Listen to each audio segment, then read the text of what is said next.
It's recording already. Hey, Geek Outings. 4 lifelong friends, different cities, talking about geeky stuff because that's just what we do. Today, Mandalorian, Chapter 7. This is Editor coming out of San Antonio. Hey, and as always, Joe Cole, a.k.a. Bobby, chiming in from Santa Monica. Hoping you guys are all having a great time. Let's get our geeking on. Something boba fresh. Something marvelous. Mandalorian, Episode 7. The episode that proved Bobby is the light and the way. He's Bobby Light, and I am wrong horribly most of the time. This is the crew up episode, right? You get to roll up, everyone's crewing up, get all the flashbacks, the callbacks, and like Bobby said, I thought it was going to go nowhere. I thought they were going to keep doing filler episodes, but they're starting to put a bow on this nice little present for Christmas. What did you guys think about the episode? Well, hey, let me just say, as someone that you're saying is the light now, I just wanted to prove the idiom of a broken clock. It looks like that twice a day did strike. But, you know, I was really glad to see Apollo Creed come back and insert some interesting, plot direction. Cut.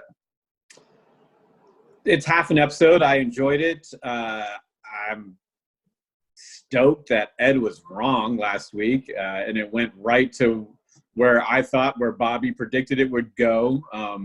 Call back to Apollo Creed bringing back, I can't think of her name right now. Cara Dune. Cara Dune was awesome. We'll see how it wraps up next week. Ed, what did you think? I'm going to volley that right back to Strutter. Cut. Cut.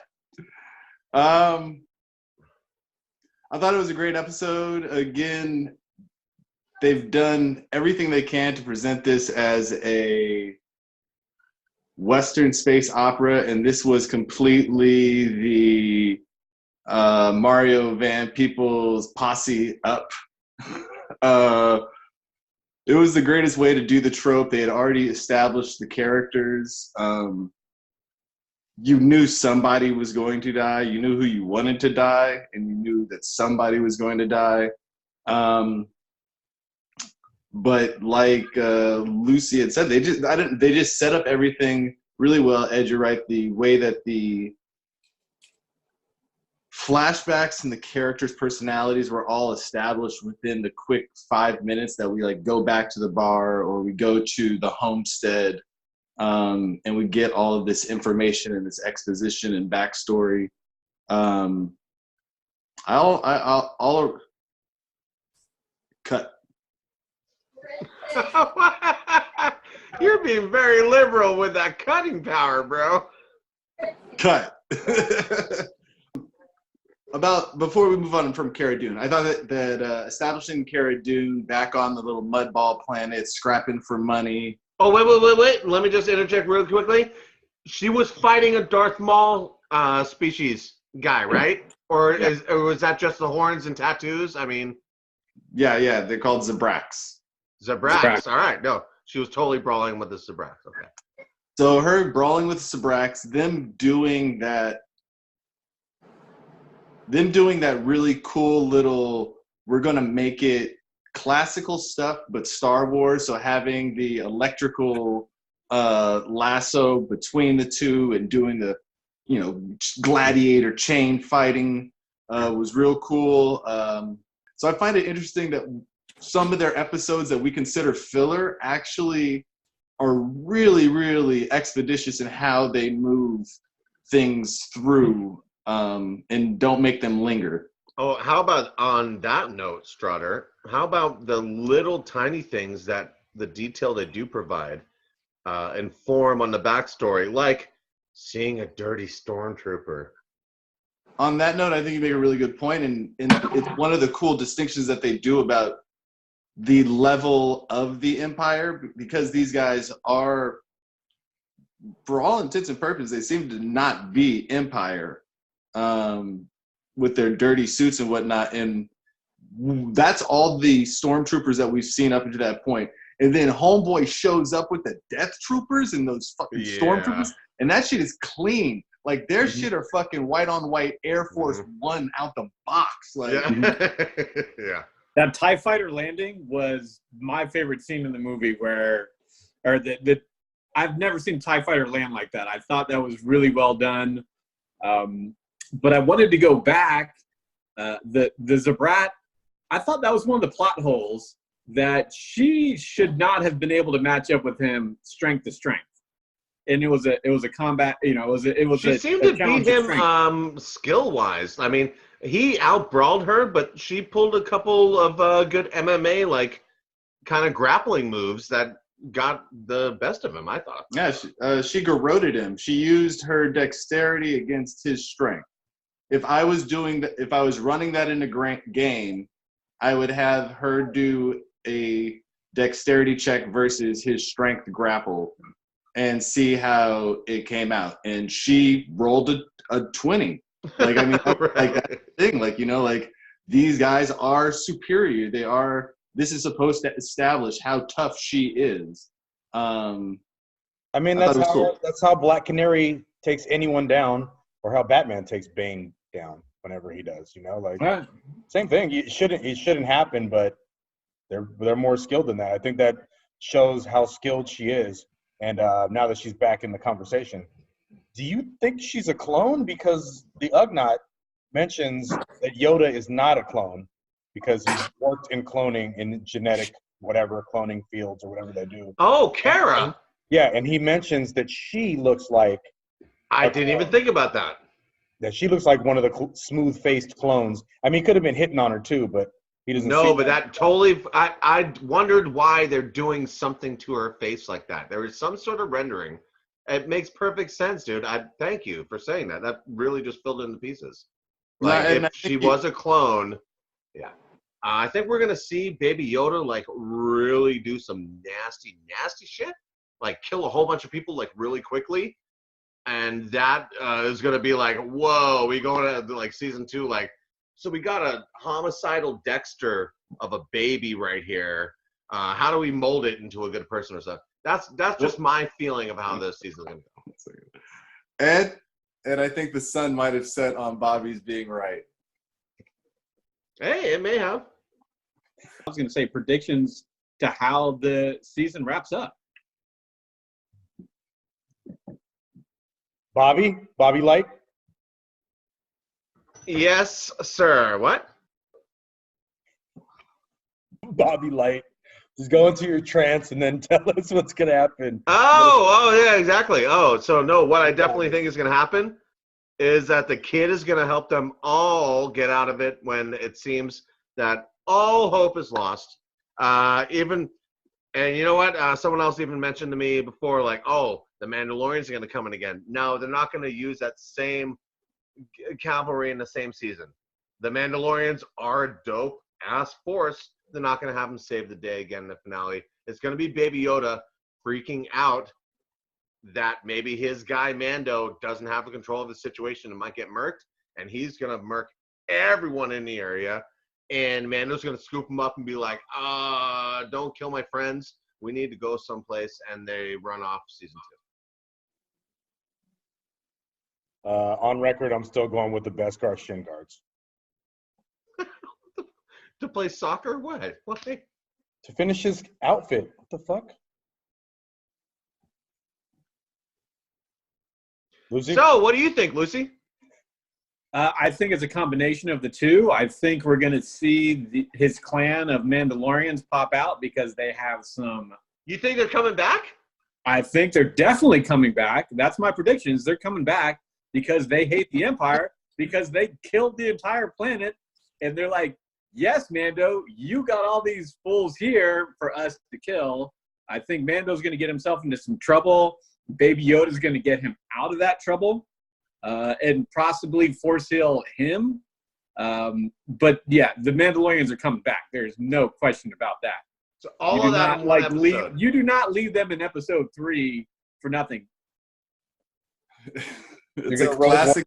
It's a classic Zabrakian standoff. Please elaborate. Yeah, because all Zabraks look alike. Oh my god. Or they have tattoos.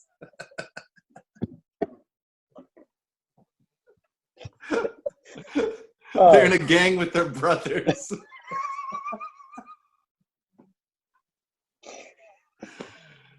Oh shit.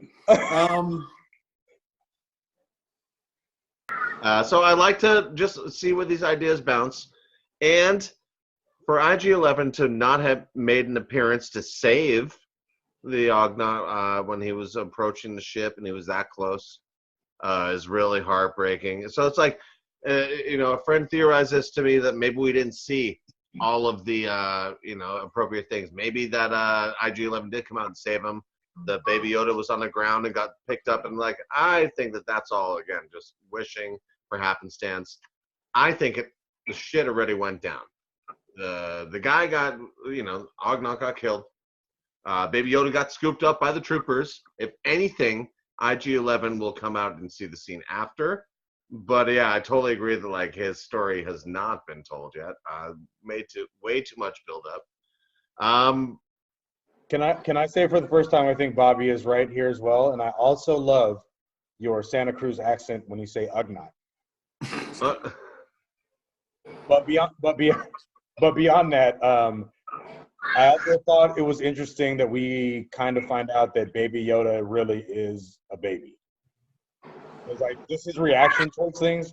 I think even him using the Force choke is like a child, like a infant that doesn't know how to do anything. So maybe it's not dark side or evil, it's just reactionary. And him playing with him when they're in the ship and they're like, she's like, can you leave him up here by himself? Like, yeah, he's good. And he's trying to go for that ball that he plays with all the time, not knowing that he's going to fucking alter the course of the ship. I mean, that's an infantile move, shall we say. Okay, so my next question to you guys is, what the fuck do you think a dropper is? That was Cara Dune's apparent, they bring it up multiple times because they're talking.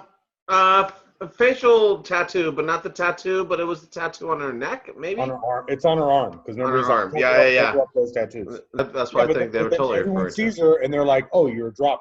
Oh, this dropper. And that's all I keep saying. What's your, if you postulate what a dropper is? Person dropper. He's a problem. I need a dropper to handle that problem. I think it means that she dropped out of the Empire. Oh. Well, when she's going back and forth. As soon. Oh, sorry, Rob. 3, 2, 1, cut. When she's going back and forth with Quail. That's how you say it, right? Quail. She says, they say, I was fighting, and he says, yeah, I was too, but I was on the opposite side. So I felt that implied that she was on the resistance at that point. I think that the tattoo was basically kind of a prison tattoo or whatever it may be, to be like, okay, I'm out the Empire. Or maybe when you get dropped out the Empire, they force that tattoo on you, like prison tattoos that aren't desired. Like getting the Scarlet Letter or whatever on you. I thought it would represent the amount of kills she had or amount of missions she went on versus the Empire. Huh. Interesting concepts. They start talking about imperial rule at the end of the episode and about how everything's better, trade, violence against us, everything just sounds better in the Empire. A lot to be unpacked right there. I'm just curious what you guys interpreted that as in the Star Wars universe. How about this? Mussolini said the trains always run on time. Hey, you had some consistencies with dictatorship. If that's what the Empire is using as their currency. All right, good luck with them. Whatever. Bobby said something very profound, even though it was a little clunky. But I 100% agree with what you said. But like you just dropped it out of there. Like people are supposed to understand that that Mussolini's Italy was fascist, but people are okay with being underneath the boot as long as the trains, quote unquote, ran on time, meaning that it was still a functioning government, which is better than nothing. And I think that is definitely what Werner Herzog's character is getting by. He's like, yo, like I'm stuck on this mud ball with my guys in this dirty ass armor. Like, you know, like it. Remember, you could get a job. You had health care. Remember, like all these. Remember, you things just had to stood by a railing on a Death Star and pull a lever every now and then. And it was a good union job.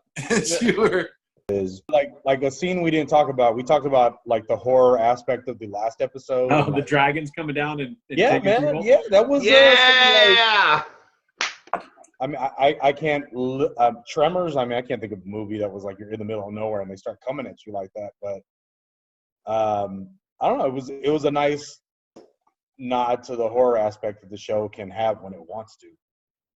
Yeah, it reminded me of Pitch Black in that sense, but also with the space western theme, kind of the idea of just hearing the wolves howling in the night and knowing that they're circling the camp.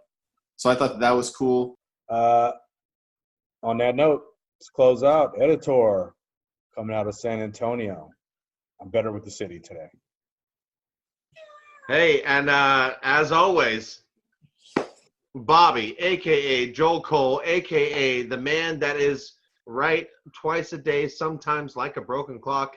I hope you had fun geeking out with us. And until then, keep on geeking on. Yeah.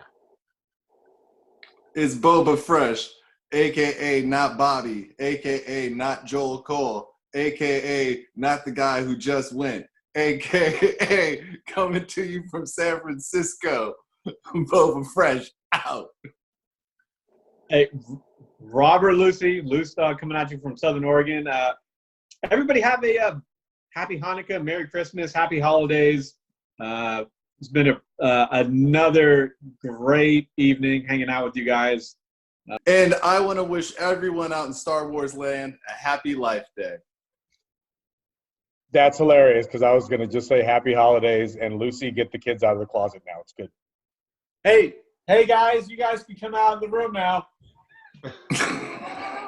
Happy holidays, Merry Christmas. All right, love happy you guys. Hanukkah. No love for Kwanzaa. No love for Kwanzaa. There you go. Bye. All right, fellas. I love you guys. Later.